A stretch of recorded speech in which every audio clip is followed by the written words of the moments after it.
had a lot of people message me about a few things. Number one was like, oh, how can you sing these songs, blah, blah, blah, blah, blah. Like, I responded to them and I was like, you don't have no idea what I'm going through right now. It's actually really tough. All you're seeing is the pretty picture on the TV, blocked and deleted. Then I had another person attack me because of my culture, and she went on a tirade. Oh my gosh, she was like, you're neglecting your culture, this, that, and the third. Like, Nigerians want to support you, how are they gonna know? People love to give unsolicited music career advice. Oh my God, they love it. Was there at any point on the show where they made it obvious to you that you're not supposed to be here? Racism is very prevalent in this country, and it is very covert. Building a relationship as an artist can be a very hard thing to do. How have you managed? I'm an observant person. Like, I will take time before I trust you. Are you the one that go out looking for these friends, or they come to you? I don't go out looking for friends because I like my friend group. I like to keep it small. To the men, why is it hard rather? There are some things that men don't understand. Going as a woman, I'm like, oh no, I actually need like-minded women with me because they get the struggles a little bit different.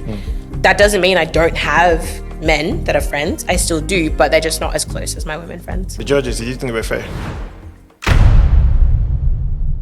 There are moments in life when the stage isn't just a platform, it's a mirror. My guest today is someone whose story echoes across identity, culture, and the business of making music. Drea is Nigerian-Jamaican by heritage and Australian by story, and a singer whose journey has taken her from gospel choirs to the national spotlight of the Australian Idol in 2024.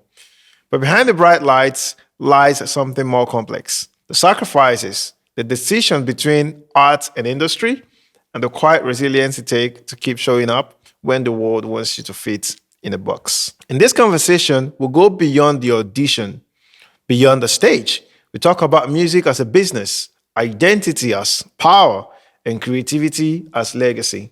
So wherever you are listening from, press play, lean in, and get ready to witness how music, culture, and ambition collided in one rising artist story. Hey, Andrea. Hi, how are you doing? I'm all right.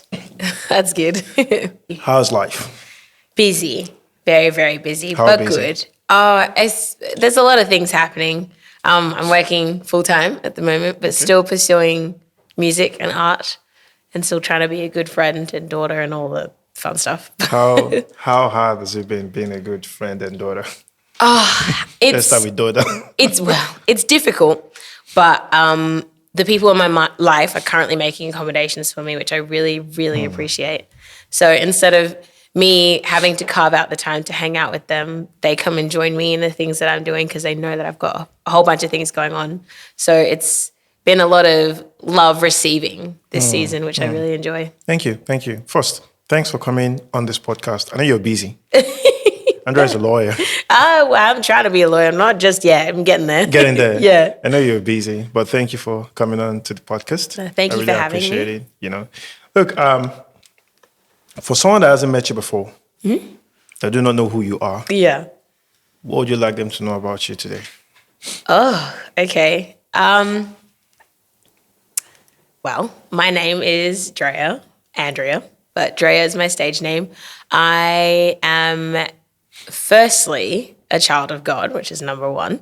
Number two, I am an aspiring artist, entertainer, I guess, educator and mentor in music and singing.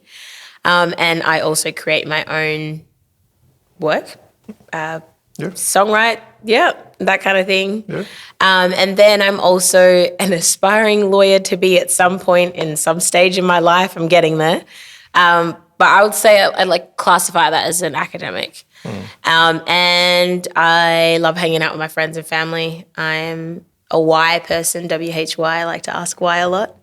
And I enjoy figuring things out, problem solving. I am a jester. And I love tomfoolery and silliness. I think life is too serious sometimes. So I love to be not the life of the party in terms of the attention's on me, but I love to make people laugh. That's something about me. So, beautiful. If I were to ask, dad, mom, someone really close to you, what would they say you struggle the most with? I struggle the most with being a perfectionist. I love things to be set in order and not changed. I love rigidity. And if I have a plan, I like things to go to plan. I can be flexible and I'm very adaptable, but have really high standards for myself, so that can be debilitating at sometimes. How has that negatively impacted your ability to? I think this year a lot. It's shown up in my art creation. I've taken a long time to get projects out because I just feel like they're not good enough. And I've even scrapped a few because I'm just like not happy with it. And to the normal person, it'll be great because, it's a good piece of work. It's nothing wrong with it, per se. But I just have a high standard of what I like my work to be and what it represents and who I am as a person. So yeah, that's probably the negative. Takes away from the just being human and always wanting to be a perfect robot. Okay, let's look at the positive side. How does that help you?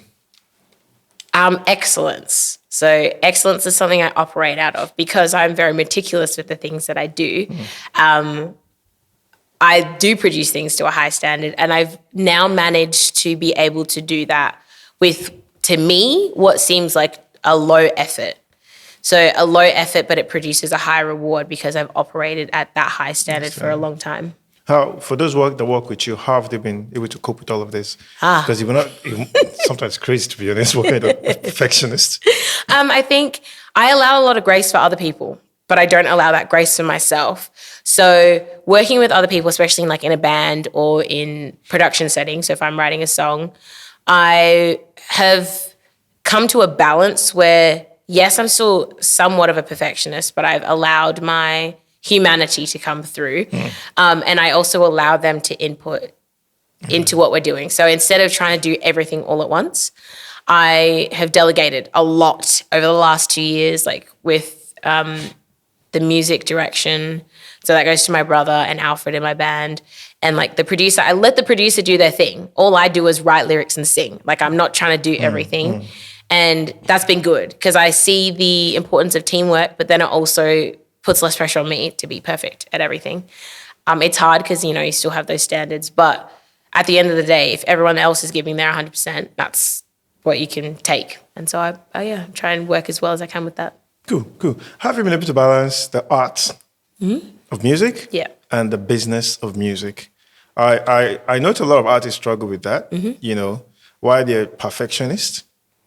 They want their art to be this beautiful, perfect. But then also, when you're trying to run a business, there is no such thing as a perfect idea. No. It's always a work in progress. Yeah. All right. So then how do you marry these two and make sure you're making good music, but still not compromising the business? I think the most important part for me and what I've learned over the years is doing a lot of shadowing. So early in my days, I would shadow a band. And so I started to learn not only just the art and being the front woman of a band, I started to see what they did behind the scenes. So that included sending invoices. How would they do emails? How would they contact venues? How frequent were rehearsals? What would they organize for rehearsals? And I started to pick things up here and there. So I guess balancing both the art and the business, I'm currently still independent and self-managed, because I want to know the ins and outs of what actually happens behind the scenes. I think it's really easy in this day and age with, technology and all the sort to kind of just let things go super easy and let somebody else do it for you because it's too hard and you don't have the knowledge. But I really have enjoyed learning the behind the scenes. Yeah. Learning how to invoice, learning about GST. My booking agent has been amazing for that because every time he asks me for an invoice, I'm like, I don't know. But he will explain it to me. So I think those people that help you, and I have a really good accountant as well who has explained a few things to me. And then also just talking to other people in the industry and seeing what their strengths are and seeing what the weaknesses are or the challenges are and then trying to adapt that to me. Anyone that has worked with me in a band setting per se knows that I love to be as organized as possible. I feel like I've dropped the ball this year, but as of late, I'd there's a chat. All the tracks are in. All the charts are written. I have the location, the sound check times, everything is on there. If it's not on there and I haven't put it on there, that's a mistake on my behalf, but that doesn't happen very often because I have so many things going on, I have to make sure I'm organized so that I don't let other people down. So that's the business side of it is really just learning I think what works best for me as a person and knowing the kind of person that I am, because of my perfectionist tendencies, I like to be ahead of the curve. Because then when it comes to crunch time, I'm not stressing about, does everybody have the information? I'm like, if you don't have the information, that's on you, because I've sent it to you like 3 weeks ago. So I know what that is for me. And then it gives me time to actually work on the craft and enjoy myself at the gig. Because there's nothing worse than getting to the gig and not knowing the information because you haven't given it to everyone. And everyone's asking you questions and it throws you off your game. And so I've learned that over the years. I'm like, I know how well I function. And so I need to make sure that I make life easy for me and whoever else I work with. Okay. So even just invoicing does my head in. I actually forget all the time because I'm like, I just love the music for the music, but I need to get paid. I need to eat. So, putting in reminders or having people message me being like, hey, like you still haven't sent your invoice. Or I go through a month. I'm like, okay, I've done this many gigs. Have I got paid for them? No. And then I send the invoices out and then I check in. I'll set auto reminders. They're the best thing ever. Like whoever created that, thank you. And just doing it. Andrea, you did mention you do not have a manager. Mm-hmm. You're self-managed. Yes. Why? I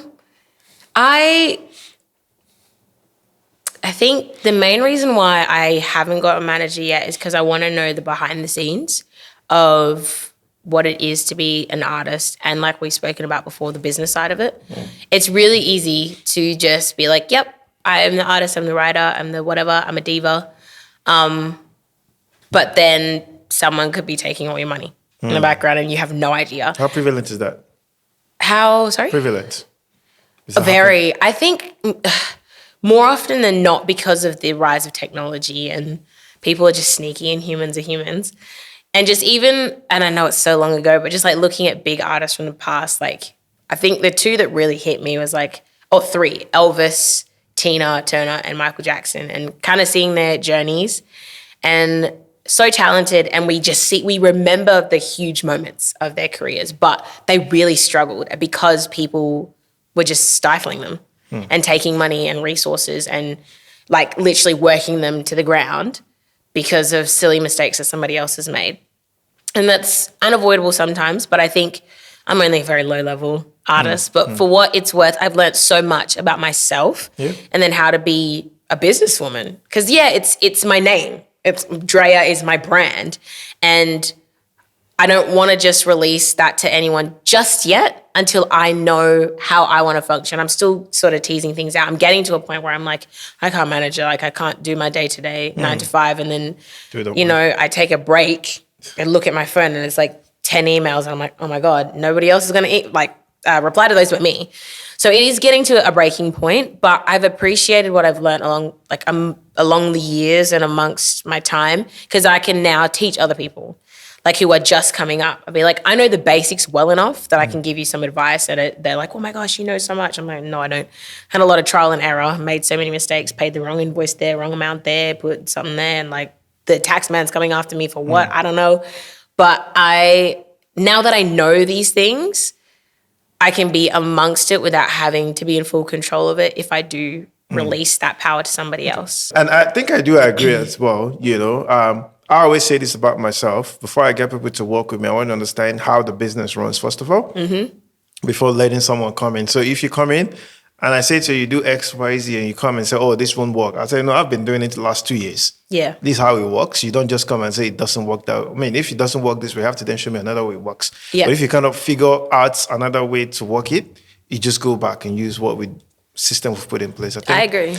But also I would say just a lot of limitation limit you in certain ways as well, which in your case, you might not be able to push hard enough. Like you could take a lot of attention away from the creating or the artistic part of things towards the administrative part of things. That's really 100%. Not your big strength. 100%. And I feel like that's the place I'm getting to now.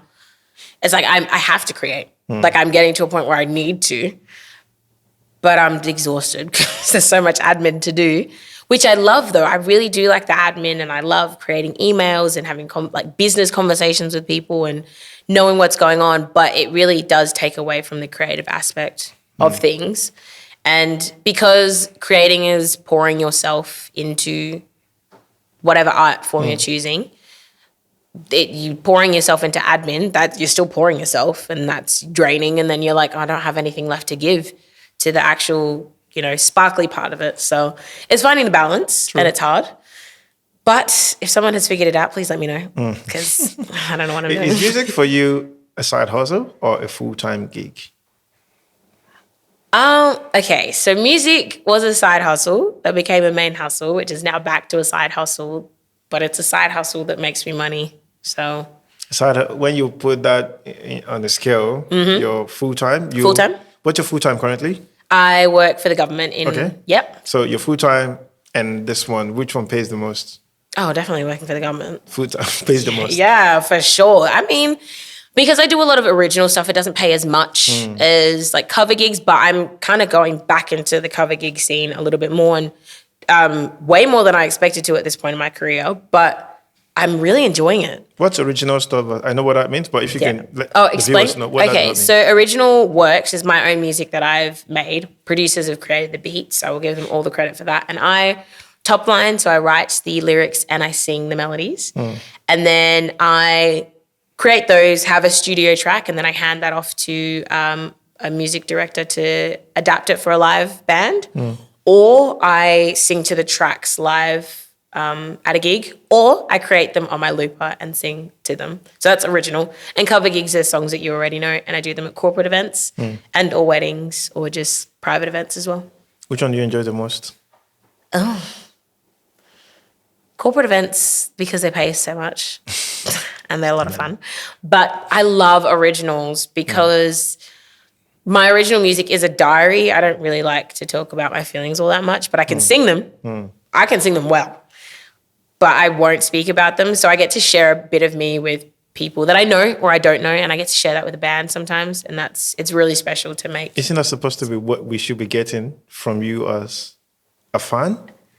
Authenticity? Yes. Yeah, I feel like the music that I write is very just like, this is what it is. It doesn't try to be super prolific or like, wow, this is a new concept. It's literally just like, hey, I'm feeling like this because this happened to me.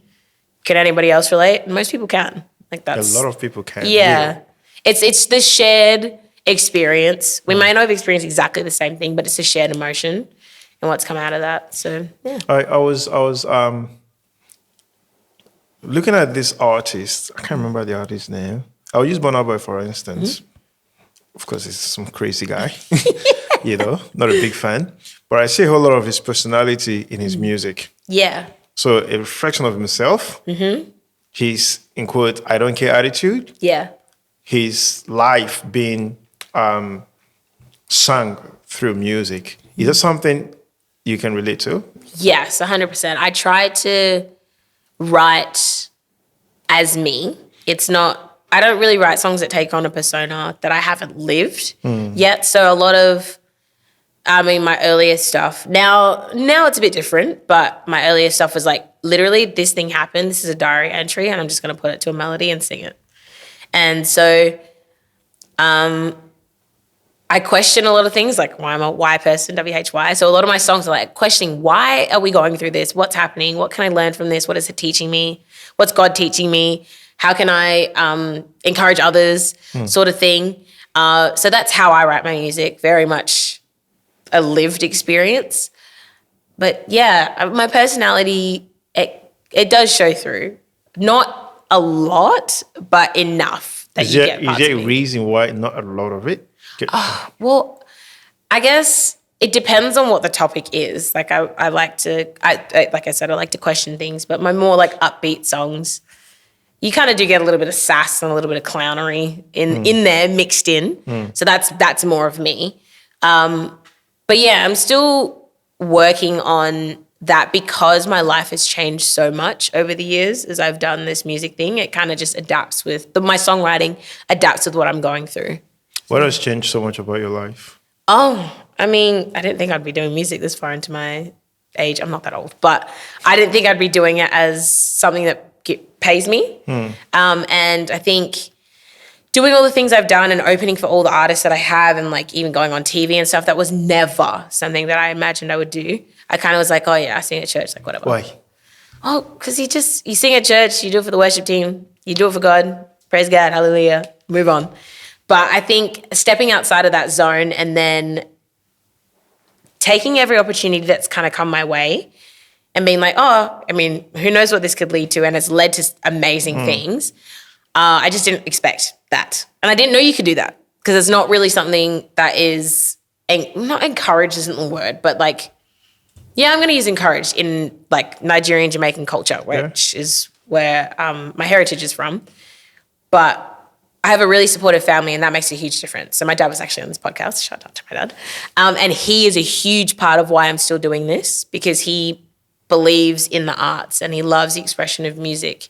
And because of that, I've been able to continue doing this for this long. And if I understand you very well, moving from choir, gospel to secular isn't something you've seen happen a lot? Not in my immediate world. It's kind of like there's this, it's like a box. It Everybody is a box. does sing the choir. I'm not gonna, and I'm in the middle. And I do understand that some people can only do secular and some people can only do gospel. But what I'm doing at the moment is bringing gospel into the secular spaces. Like a lot of the songs that I write are about God. If you really listen to the lyrics, which some people do, and they hear it, they're like, oh yes, I know what you're talking about. But to the simple eye, it just looks like, oh yeah, it's a nice feel-good song. But no, there's intention behind what I'm doing. Do you get that, what's it called, get bashed rather? For want of a better word, for leaving the church to secular, you opening for X artists, and then back in the church you're doing this.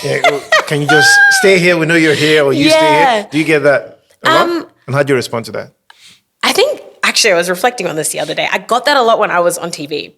I had a lot of people message me about a few things. Number one was like, oh, how can you sing these songs, blah, blah, blah, blah, blah. Like, that's not who you're supposed to be as a person. Like, you're not representing, like, why would you sing? And I just looked at that person. I was like, I haven't spoken to you for like 5 years, blocked and deleted. I was like, I responded to them and I was like, you don't have no idea what I'm going through right now. It's actually really tough.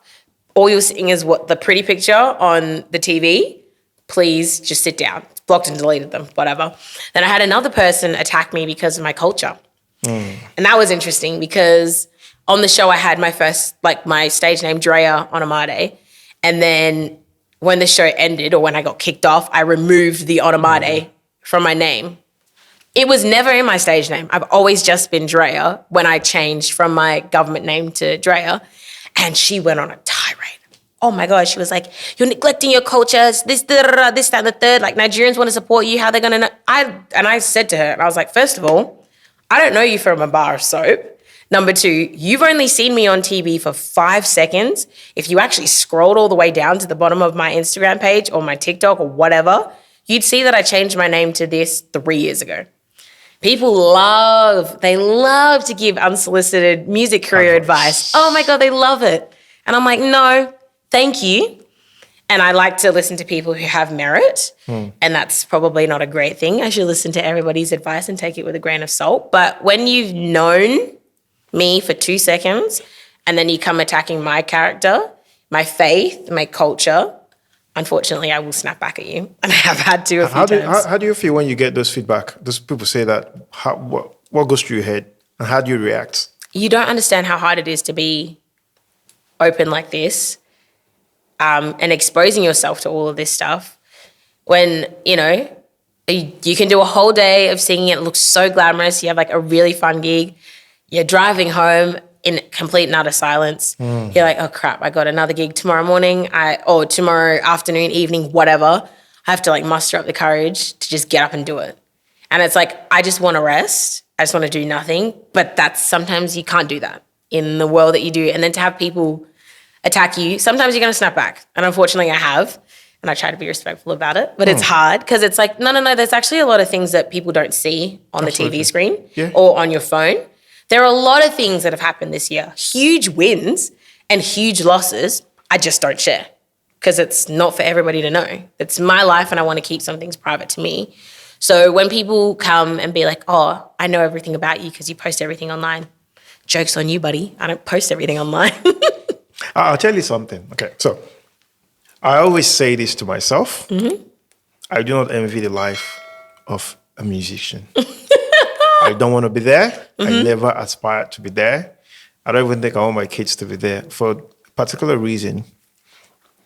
So music is a spirit. Okay? Your audience, they always want you to be this high, performing artist. You're always dishing out songs and stuff like that. But of course, they've paid you for that, so you got to come deliver. Yeah. All right? And you don't have any choice. But you don't always feel that way. It's not every day you wake up, you want to be up on stage singing and jumping and dancing. No. There are days you just don't want to do it. But then how do you not do it? You can't. So what I say is for art, so I use artists like the ones I know, the big artists, the secular ones. Why do they always smoke? Why do they always drink? Yeah. Why are they always on drugs? It's a crutch because you have to dig from nothing sometimes, which is where this year for me, I put a stop to that. I'm like, I'm not going to give more than I can. But it's why all these artists, they smoke, they drink, they party, they girls or boys or whatever. They're always on something because you can feel very empty at the end of a gig. Like you've given everything and it still can sometimes not be enough. And that's really hard because you're like, I'm literally giving from a place of nothing. Like I can't do this. And that for me is part of the reason why I've chosen a different approach. And I'm like, I need to have God as the center of it and I need to be giving from a well of something. Otherwise, I'll be depleted all the time.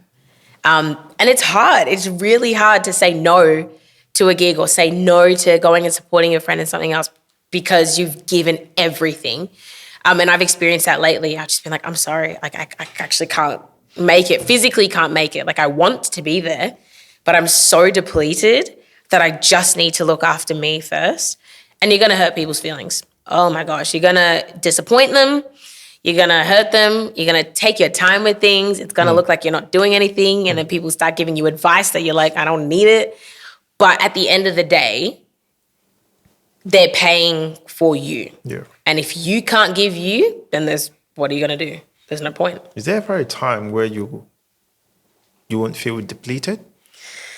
So as you grow, your career grows, your fame grows, more fans, more bookings. You're probably going to do 2, 4, 5 gigs a week or a month. Yeah. So it requires more of you. How do yourself as an artist or any artist, have they been able to always fill that void? Because sometimes it feels like there's a void you're just trying to always fill up. Yeah. But it's never get filled up. And so you have to augment drugs, girls, boys, sex, whatever it is that can help you fill. You just do it. I think lately, like this year in particular, for me, was going back to the things that I loved. So coming off the TV show was tough for me. And everyone's like, oh, is it because you didn't win? I was like, no, there was a lot of things that happened behind the scenes that doesn't get spoken about. And it was really hard mentally and emotionally and spiritually. So I had to go back to the beginning and go back to my childlike wonder. What did I love as a kid that fueled me? So spending time with my friends, huge. Like my friends came through over the last 2 years. They have been so important. Going back to playing sport for me, love volleyball. Like shout out Rossmore Raptors. They really helped me this year. My team, various ages. The youngest I think was 15 and we had someone that was over 30. But just spending time with girls with a shared common purpose of playing a sport together and growing as friends was so important to me. And it was so integral in my healing. And then spending more time with my family, even though we're all over the shop doing so much, just like making intentional time. And like, even on, social media, we always like to say the negatives of it, but having a social media platform with a group of friends, sharing memes, asking for, prayer requests, or talking about your day-to-day, making each other laugh. Like that has been so amazing for me. And then going back to like, okay, what is my purpose? Like, what am I supposed to be doing? Why am I doing this? Why did I even start this in the first place? And kind of just going right back to the beginning of everything. Why am I doing this? How am I going to do this? What am I going to do? And then going back to my childlike wonder and trying as hard as you can not to feed into, I need more recognition. I need more power. I need to be in this place. I need to be in that place. Because at the end of the day, it doesn't really matter. For me anyway, it's like, what legacy am I going to leave? Because, you can party and drink and do this and that and the third, but when you die, people are going to remember you for something. What's that going to be? Is it going to be positive or not? True. Yeah. You said that. Reminded me of this guy, John Law. Is it John Laws, the guy that died yesterday? Yes, the radio presenter. Wow. I don't know that guy. I just saw the news yesterday. And then I took particular interest because he's a radio host, a podcaster. Yeah. He's done it for 70 70 years. Can you imagine? I was like, doing one thing for 70 years. I can't. I don't think I can. He was doing that till he was 89. Yeah, wow. I was like, what? And the thing is, when I saw those articles or when anyone spoke about great podcaster, longevity, like people are going to remember that he stood it, like he was in the game for years. And that's the thing. It's like we can get caught up with everything else that happens. But if you think about like, you zoom out and you're like, okay, what am I going to leave behind? Like, what are people going to remember me for? Like, cool, the music is great and that's going to be there forever, hopefully, if the internet doesn't shut itself down, whatever. But what I focus on is the relational side of it. Like, you know, you go to a gig, you do a gig, you get off stage, talk to people. They're going to remember the one-on-one conversations they had with you. Yeah. And they're like, oh, yeah, like I saw this person perform and then we had a conversation after. They're actually really cool, like as cool as they are on stage and they're off stage. On stage is cool. You know, that's what gets me the money. But off stage, that's where you change lives. Yeah, I do agree, so, 100%. Yeah, that's the most important thing. I'll go to the Australian Idol. Oh, goodness.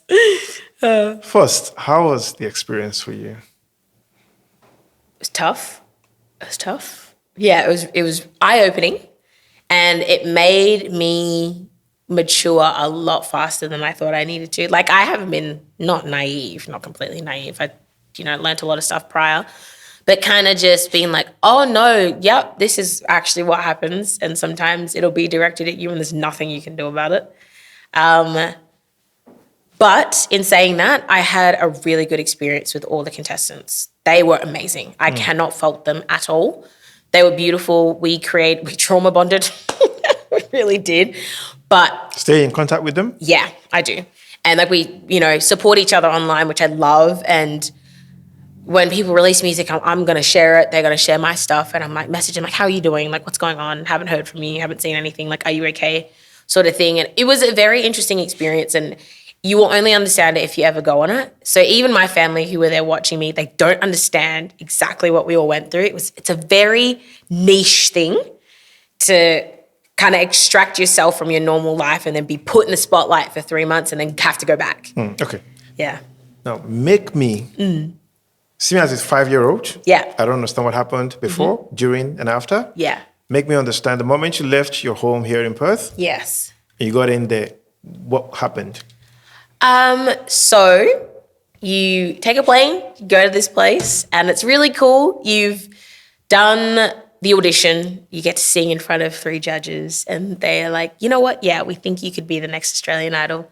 And then you have to go through a series of quests, group singing, solo singing, trying to navigate yourself as an artist and stay true to who you are and not let the entertainment and the sparkles sway you. Make friends along the way, realize that not everybody's on the same path and that's okay. Realize that life can sometimes be unfair, but that's part of it. Yep. And just having to make the most of what you have. Realize that your support network outside and like your friends and family back home, they are so important. And if you don't have a good support network in the arts, life will be a little bit tougher. Having a good circle of girls who are all at different stages of their life, but came to support you, like even physically, came over to support you, and knowing those are your day ones, they're your real ones, and they're the people that you love. Knowing that it's not the be-all and end-all, even if it feels like it, and knowing that you may not get the immediate outcome at the very moment, and the blessings may come 2 or 3 years after. Yeah. What changed after you got into that? For me personally, I was very much a people pleaser before the show, and now I'm not. I'm very direct. Why? It's either yes or no, because people when did that change? What was the situation that made you cut that change? After people will take advantage of you if you let them. Not to be a cynic or anything, but like as an artist, you need to know what your values are and what your morals are and stand firm on them because people will push you out if they can. So I wasn't like easily swayed, but I would do everything to make sure everybody else was happy at the detriment of my own contentment. So now I'm like, yes means yes and no means no. I'm very firm on it. I'm no longer a fence sitter, which is amazing. And it's actually helped me so much. It's helped me grow up because I'm like, you know what? You might not like it, but that's okay. I'm on my own path. I'm on my own journey. I've been given and like I have a mission. And unfortunately, you're not going to be able to come along with me, or this thing that you want me to do is just, it doesn't align with me. And I have to say no because I know there's something better for me. So that was tough to learn, but good because now I'm just like, I know exactly what I want and what I will and won't take. And it doesn't take me time to figure that out. Beautiful, beautiful. Did you, from your assessment, the judges, did you think they were fair? I have no comment on that. I feel like it's objective. Like they like what they like and what I present may not be what they like. Did the votes really counted? I have no idea. Did you have access to your votes? No. So Did you request? No. You can't? I don't know. I didn't because it wasn't really important at that time. People are going to like what they like and don't like what they don't like. It's also, my music isn't the demographic for the people that watch the show. So I was like, So why did they let you come there? Because I'm a character on their TV show. Diversity hire and a funny So black girl. were you there just to tick the box? Absolutely. Why do you think so? Because it's Australia. No. Not because it's true. Why? There must be a reason why you feel so. Because they have to. It's for their own image. If they didn't have any people of colour on the show, someone would arc up about it. But even if they did have people of colour on the show and people still arced up about it. Can't please everybody. But yeah. How did that make you feel? It did hurt initially. It did. But then again, on the flip side, I had a lot of younger black girls messaging me being like, thank you for representing us so well. So that was a huge bonus. And that really helped me because I'm like, there have been other artists that have gone before, like Tara Sai. She was in the first season of Australian Idol. And then other people on Riva was on The Voice years prior. There's been a lot of black girls on the TV. And like, I feel like every generation that sees it, it just makes them realize they can actually do this. Yeah. Was there at any point on the show where they made it obvious to you that you're not supposed to be here? Paint a picture. Give me a scenario, an experience. I don't know if they like made it obvious that I wasn't supposed to be there. I wouldn't phrase it that way, but I will just say, without going into it any deeper, racism is very prevalent in this country and it is very covert. And that's all I'm going to say on that. I don't even know if I can be saying any of all of this, but, you know, it is what it is. It's a podcast. It is what it is. Oh, I know, but they can still come for me after, so, yeah. Okay. Now, what surprised you about that show? I think the fact that it brought so many of my communities together. Like I had the Nigerian community, the African community in Australia, and that was really cool. Had my high school, my primary school reach out to me, my volleyball community as well. Every place that I've ever worked, they were supporting me. The church and faith communities, like it was so cool to see how many people actually got amongst it. And, you know, my church had a watch party after church on a Sunday, which was really cool. And they'd send me videos. And I think the thing that I missed the most was like being there with everybody because I was over East.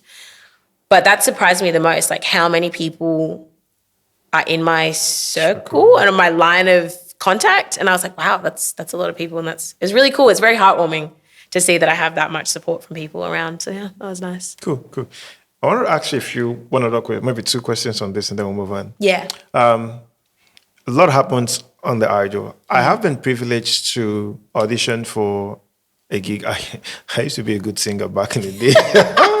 I think I am anymore. I think you always sang together once upon a time. So I did a few auditions back in the day back home. And of course, I understand how pressurized that atmosphere can be, as well as how competitive it can be as well, getting in. In fact, being called for audition is you're one step in. Yeah. And then going through the audition and then getting to the house. Get me to understand. So from the audition, what happens? You spent 3 months in there. Okay? You lived in the house in there? You live in a hotel. In a hotel, paid for by? I am not able to disclose any of this information, unfortunately. Okay, but you didn't pay for it, obviously. Yeah, I'm not going to pay for it. Okay, that's fine. That's okay. That's all I need to hear. And then you interacted with people. You went in there every day. What was the schedule like? So you'd wake up in the morning. They'd send you the schedule the night before, tell you whatever your call time is. So, for example, on a let's do a weekend. So a sound check day. You have to be camera ready because we're going to rehearse lighting and costuming, whatever. So the girls go in early, get your makeup and hair done. You kind of just sit around for a bit and then they call you up, go through. And then you do that and then you go to the actual performance and it's pretty much the same thing. Wake up early, hair and makeup early, get dressed, sit around, wait, and then off you go. How much of all of those experiences are rehearsed for the screen versus actual real life performance? What do you mean? Like the So what I mean is, or? so most of what we see on TV are scripted. Oh yeah. All right. Oh, you're told to cry, for instance, for a reality TV show. You're told to smile, or you're told to act in this manner to evoke a certain feeling or a certain picture in your views and things like that. How much of what you did on that through that 3 months, especially on the screen, were pretty much everything that I did was real. I wasn't gonna fake it. Like every time I cried. Like I was genuinely upset about something or happy about something, and the smiling, the speaking, that was real. None of it was fake for me. So yeah. Which part of it was faked? None of mine. None. Nothing for me. Do you think others did fake a few of those? Maybe. I don't know. I didn't ask them. I was too consumed in my own self.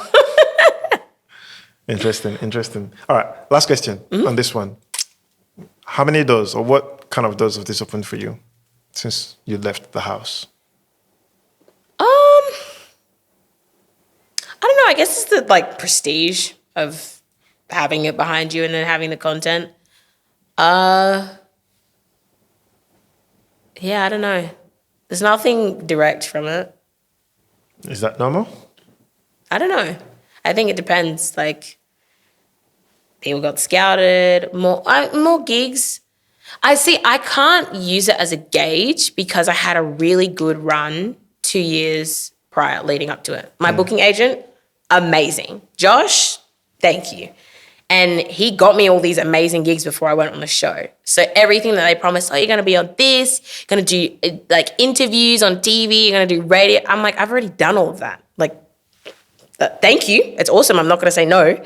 But it wasn't anything new for me. And I'm blessed enough to say that because I'd done all the hard yards before, which is what I was talking about. Like I have been grinding for years and I have a really good support team that coming off the show, I kind of just went back to what I was doing already. I was thinking usually for artists, when they go through a phase or this, season, so for someone that was nominated for the Grammys or you won the Grammys or you won the Australian Idol or The Voice, if you were charging $10 before your price, it goes up to, for instance, $200. Yeah. And then you have a Grammy nominated attached to your name or whatever it is and things like that. I do think I felt that would usually open unusual doors for you. To some extent, I guess. I mean, I can't say 100%. Like I said, because I've already done the stuff before. Like, yeah, it's cool. Whatever. What is it? Top 8 of Australian Idol. That's awesome. Take that away, everything still remains. Like, there was already a lot of stuff on my CV, which I'm very, very blessed with to have had. So it didn't do like a direct change for me. I mean, there probably is a change. I just can't see it because I'm operating exactly the same as I was before. Nothing changed? Not really. That you didn't want anything to change or you just... Of course I wanted things to change. Oh my gosh, of course. But it just wasn't the way that it was going to go for my journey. Is it particular to yourself or similar to the rest of the people you were in the game with? I think probably particular to myself. I'm unable to make comments about everybody else because I'm not really sure the ins and outs of what they're doing in the day to day. But I mean, I changed my job after I finished because I was like, I need to get out of the arts because it was too much for my brain, it was too much for my heart, and I was still healing or whatever. And then I found that worked better for me, like having a 9 to 5 and then being able to do music on the side again and starting to enjoy it more. But yeah, I can't really say that there was a direct, like, oh my gosh, like I've made it moment. Because my, oh my gosh, I made it moment happened before that. So, yeah. Okay. It's interesting. What is the opportunity cost for you? In terms of? Music versus, so if you were not doing this music, Yeah. or rather, the question would be in this way: what does it cost you to pursue this dream you have now? Yeah. All right. And if you were not doing this, what would that? What would I be doing? It's costing me sleep and it's costing me more intentional time with my friends and probably a little bit of my physical health, I'd say, because you try to burn the candle at all ends. And what would I be doing if I wasn't doing this? I'd be a full-time lawyer Why low? because I'm smart enough for it. Oh, no, I had a better answer. Because I'm passionate about advocating for people who don't have a voice. What aspect of law do?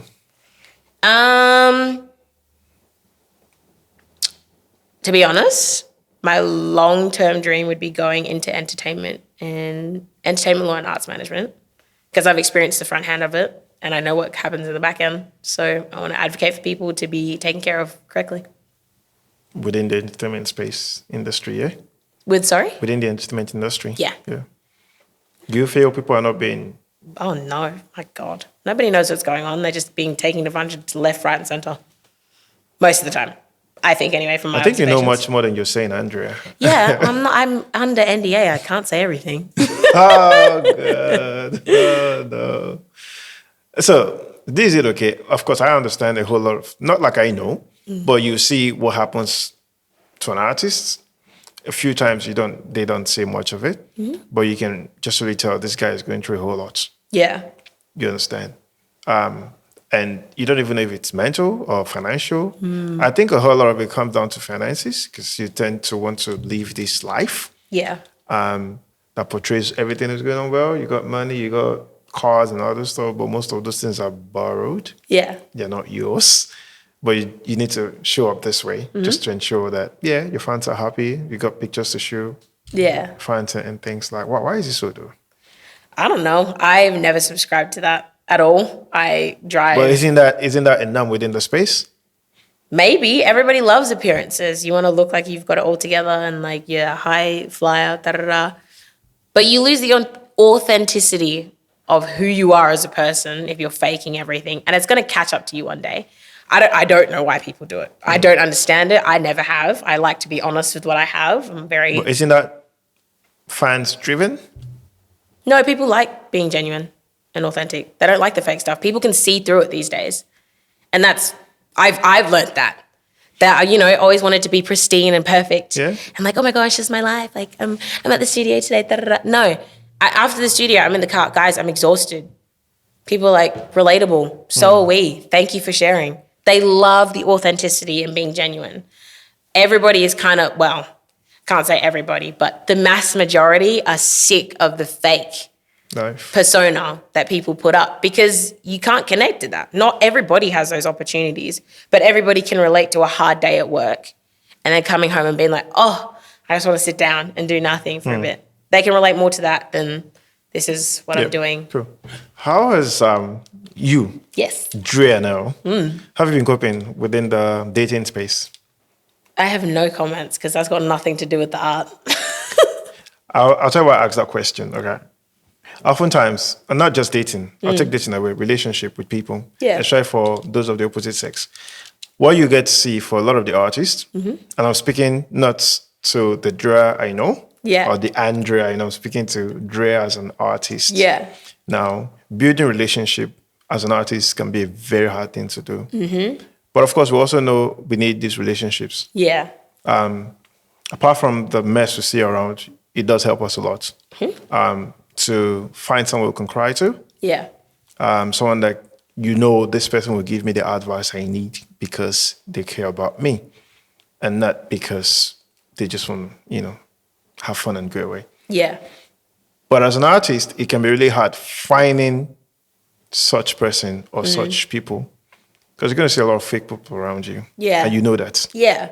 How have you managed that? That's not the dating, but that kind of relationship. No, that's what I mean. I don't have a lot of fake friends. I have worked on discerning people's character very early, and your friend group is a representation of the person that you are. And my friends reflect me very well. They're all very hardworking, motivated women, mostly. And they're honest, they're direct, they're assertive. And I say it to all people around me, I've never had a problem with women friends. They always uplift me, always build me, Different, I would say, with men. I think it's hard, men and women being friends. That's a whole different conversation.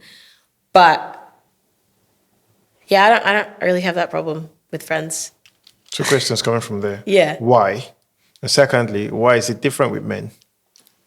I think why don't I have problems With women? Yep.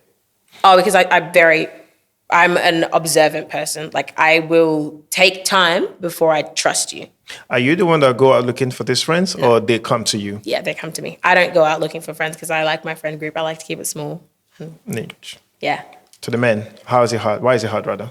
I think just we grow and we are doing different things at different phases of life. And I think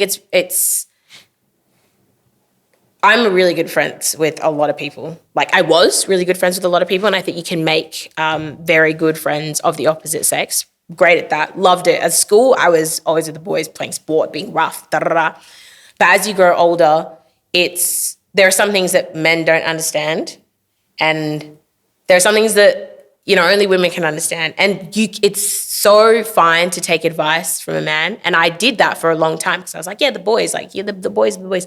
But then going as a woman, I'm like, oh, no, I actually need like-minded women with me because they get the struggles a little bit different. That doesn't mean I don't have men that are friends. I still do, but they're just not as close as my women friends.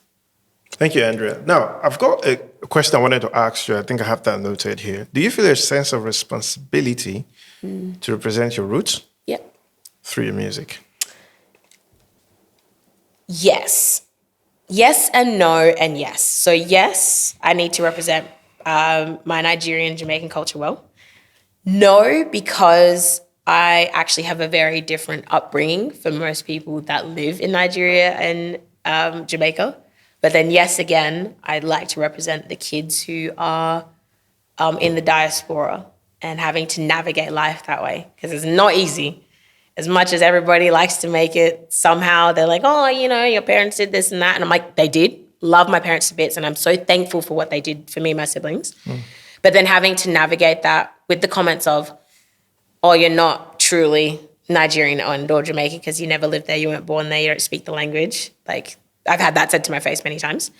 And then having to be like, well, I don't look like anyone here.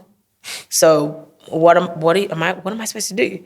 And then finding your niche and then sticking to that and finding other people who understand that. And I'm so lucky that I do have a lot of people that get it. Parents did the hard yards, moved here, and now we're trying to navigate life in the arts, which is something that's kind of frowned upon, in those cultures. But yeah, creating a community around that and kind of showing that it's okay to have these interests and have these hobbies that turn into jobs, that turn into your lifestyle, which then can eventually provide for yourself and your family. And being confident in doing it and being okay with making mistakes. And it's not going to be shameful to your family. It's just everybody makes mistakes. I just want your support in this and just let me do it. And then when I'm done, I'm done. Have you ever had an issue with identity? So you just painted this picture here.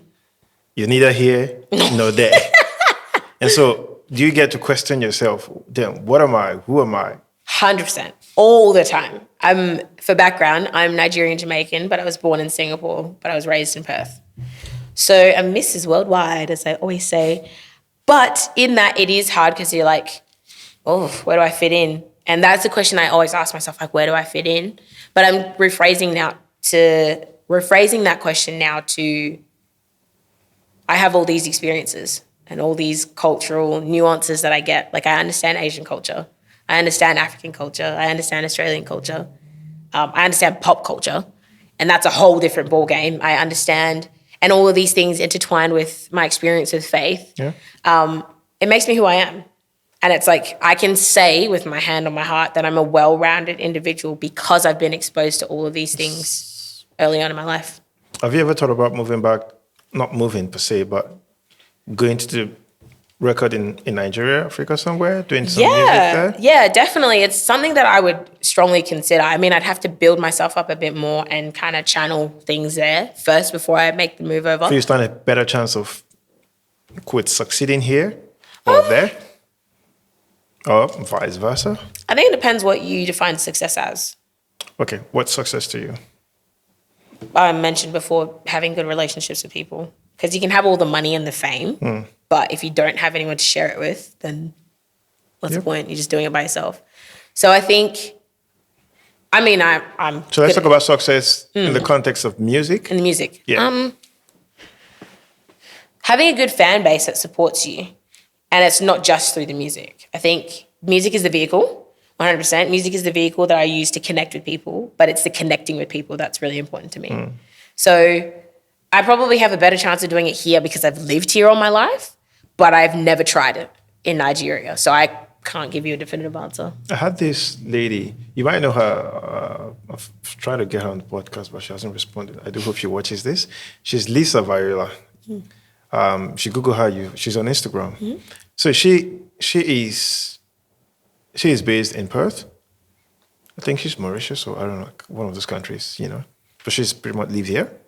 And then she went back home, Nigeria this time around, and she tried to see if she could pick up, because I followed her story. You understand her journey, signed up to a label, did a few music, and then came back. Apparently, probably wasn't successful, and then she got back.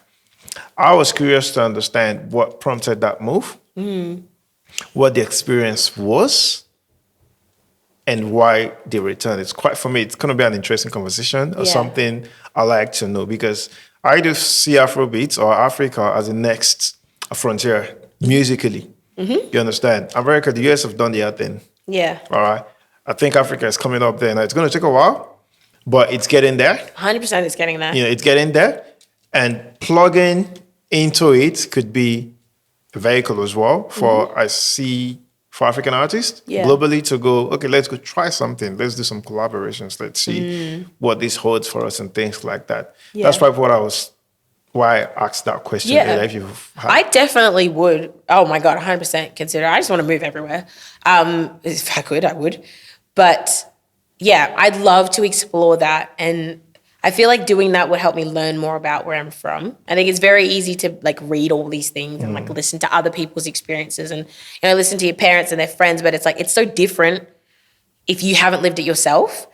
And I don't have that advantage of being like, oh no, I've actually lived in the country where I'm from. So to be able to explore it through music would be awesome. So who knows? There might be something in the works in the future. I don't know, and we'll find out. But you might be the first to hear of it. So yeah. You're working on something. Tell us. No, I'm just working on music. Yeah. That's it. It's all good. Look, I think we'll go to a round of question shortly. But yeah, if you were to speak to your young self, what would that message be? Putting together all of these experiences you've had. Okay.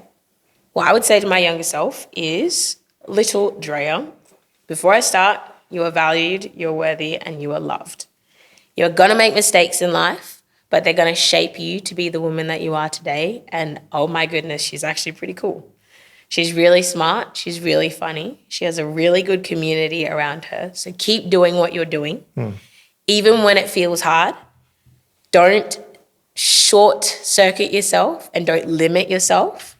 The sky is literally the limit, and God is taking you on a journey that is refining you. It will be hard. You will cry many tears, but at the end of the day, you will be a blessing not only to yourself and not only seeing what God has done for you, but you will be a blessing to other people. And that's really cool. That's deep. You have any regrets? I regret not believing in myself earlier and not believing in what I've worked on and not walking through doors with confidence. I think those are the two things. And not believing myself and being confident in who I am as a woman. Have you changed? Absolutely. Absolutely. And it's not even being like, look at me, I'm so good at this. It's like, no, I'm going to make mistakes. I am a flawed human being. I can list all of them now. But I'm going to walk into whatever door is open for me confidently, give it a hot crack. And if it doesn't work out the way it's supposed to, I either learn something new or something that I already know is reinforced. So it's a win either way. Okay, this question around confidence does pop up a lot on this podcast, and I often want to ask that question. How do you build or how have you built confidence? Because a lot of people will say this a lot. It's not like a cliche, believe in yourself, da. But I say this a lot. Not many people have the capacity to believe. For yourself, where did it take you to build that self-confidence or beliefs? I think, especially in the last 2 to 3 years, looking back at the pivotal moments of my career, but then also just of my life in general, like off screen, off stage, and seeing how far I've come. Like there have been some other things that would have completely finished people. Not saying that it's all detrimental and gross and sad or whatever, but there are things that people go through and it just like throws them and it turns them. But knowing that I'm still here, I've got through whatever that tough thing was, and I can actually share that nugget of wisdom with somebody else. That gives me confidence. Because like people come up to me now, they're like, we've seen you do this, we've seen you do that. Like, how did you do it? I'm like, I didn't know what I was doing. I was just having a good time. And that's my life motto. I'm like, I have no idea what I'm doing, but I'm having a good time and I'm learning. And so I think the confidence that people see in me now has come from me just being like, what I have to say is of value. What I've been through is of value. And I might not see it right now, but I can say something to someone and then it's their own spark that helps them years down the track. And I've seen it in my life and I've seen it in other people's life doing it to me. You know, like they give me a word of wisdom. I don't know, I got a word of wisdom like 15 years ago and I'm only now seeing it come to fruition. And I'm like, oh, that's kind of cool. So it's like knowing that the power of what I say and what I do, it could change somebody's life. It may not, but it could. And I think that's really cool.